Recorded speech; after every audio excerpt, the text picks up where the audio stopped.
Hey subscribers, welcome to the channel. If I look familiar, because I'm doing another video today. So today's video, I'm going to be installing the Rough Country front differential skid. Basically, with running the Rubicon Trail, I'm going to be on some rocks, even with a lift, larger tires. So I want to protect the differentials and have a couple different ways of doing that.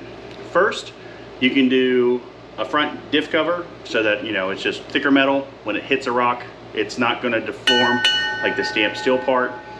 Other option is to do a skid. I chose to go with a skid for a couple of reasons. One, I want to protect the whole differential. So not just the front, which that is important, but there's also the drain hole underneath that can get damaged, and I want to make sure that the differential can slide over rocks a little bit easier. So adding some protection on there, because this is 1/4 inch steel. It can take some abuse. If something happens to it, I can always replace this a lot cheaper and easier than doing a whole axle. The other option, or the other reason, was cost. This was about $100 versus a good differential cover was going to be about $150, $200 or more. Then I'd still want a skid. So didn't really see the need to buy both. Hopefully I'm right. If not, it's going to make for a fun video on the trail. So we're going to start first by removing the factory bottom bolts on the differential cover, and those are going to take a 10mm to get off. All right, everybody, one of the things I'm going to check right here is my ground clearance. It's a little hard to do with the trailing arm, but we're going to say that's going to be right at 10 inches. So look at that. Yeah, call it 10 inches. My Jeep is on 33-inch tall tires, so obviously the more tire that you have, the more height you're going to have on your differential. And as you can see, I've got some scratches here on the factory diff cover, and they're mainly right in here and there along this. I don't have any burrs or anything, so that's good. But up here, there's no damage. So I'll slide it there a little bit. So yeah, can't really see anything.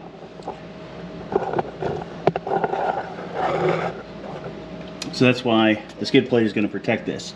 Now, one of the things I do like is that so your diff fluid doesn't come out, you are going to leave this bolt and this bolt right here on. Again, these are 10mm. You're going to take off this bolt, and the two in the middle. So let's get that taken care of.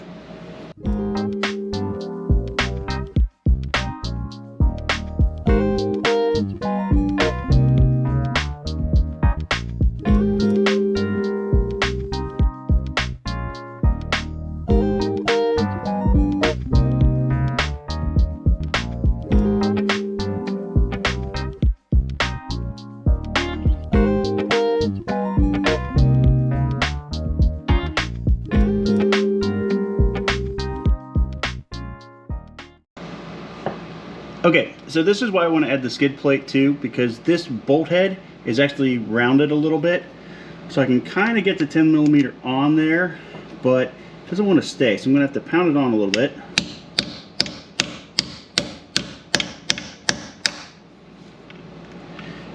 Okay. And then just ever so slightly. Yep, okay, we're turning. Good, good. Okay, now I'm going to use the electric ratchet to get the rest of these off. Alright everybody, so here's the fun part. I'm going to put this up here.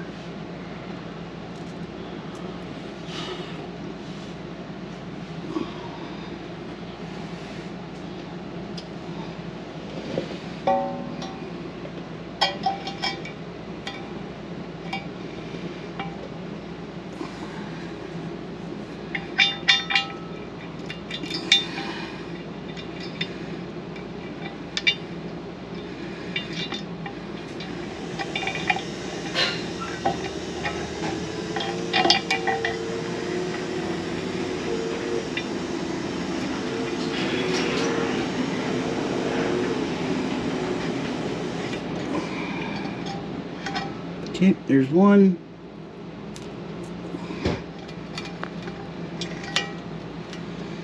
Sit there for a second.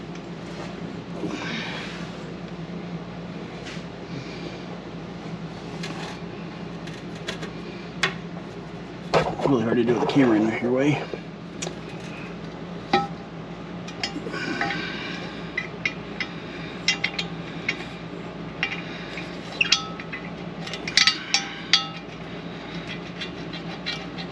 Okay, get that started. You just got these finger tight.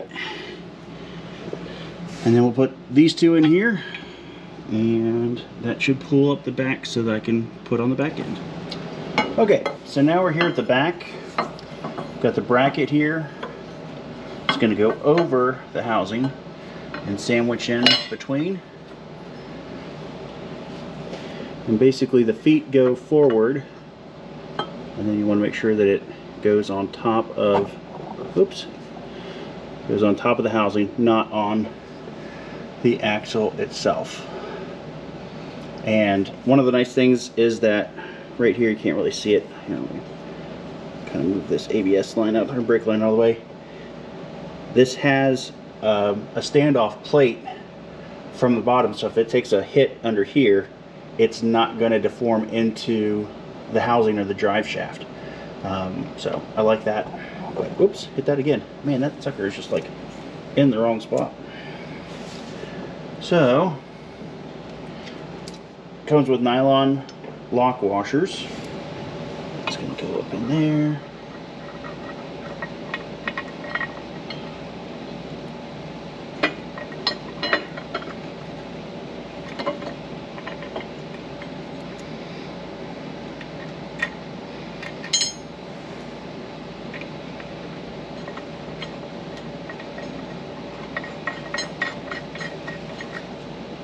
Okay, so that side started. Now we're going to do the other side. I'm looking about 9.5, 9 3/8 of an inch. So about half an inch of ground clearance we lost. But as I said, the diff is now much more protected, and hopefully we won't have any issues about rocks. The nice thing too is that you don't have to worry about interference with your steering rack with the differential. I know there is a good amount of room here, but some of the differentials do stick out a little bit more, and you can run into interference problems. So even with the stock setup, this will not interfere because it is just below it. So I'm gonna go up top and we'll give you my final thoughts. Okay, so we've got the install of the front Rough Country JT, I guess, differential skid plate. My thoughts. Well, it's 1/4 inches of steel. It is beefy. I can tell you what it weighs from the packaging here. Rough Country is not known for having the best quality of products, but for something like this, with the technology out there, how it's built, how well it's made, I think for a price point, you're gonna find it very tough to beat. A lot of the other differential skid plates were more expensive. As those of you who have followed the channel know that I like Metal Cloak. The Metal Cloak, especially on the rear, doesn't provide any rear drive shaft protection on their skid plate. Also, you can't use it with a truss, or you have to modify the truss system to be able to use it. Rough Country, because everything is mounted to the housing directly, you can, or excuse me, the flange bolts.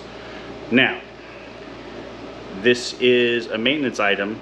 It does protect the drain hole plugs on the Dana 44s, which is really nice.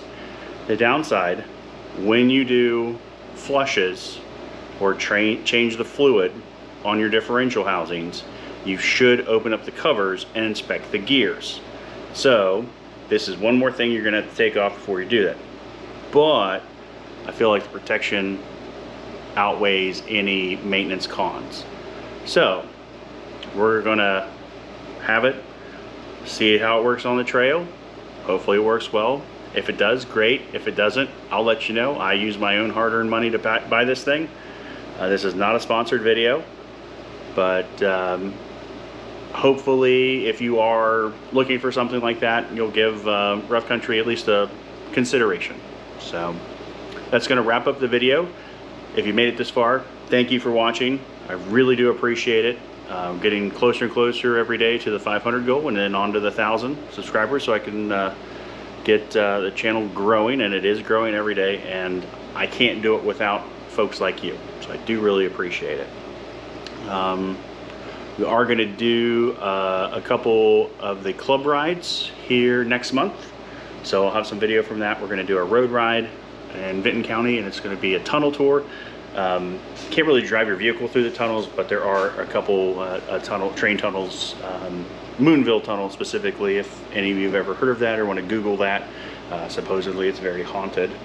And then there is the trail ride, which I'm hopefully to be off work and can do. So that's going to wrap everything up. Again, appreciate you all, and I'll see you on the next adventure.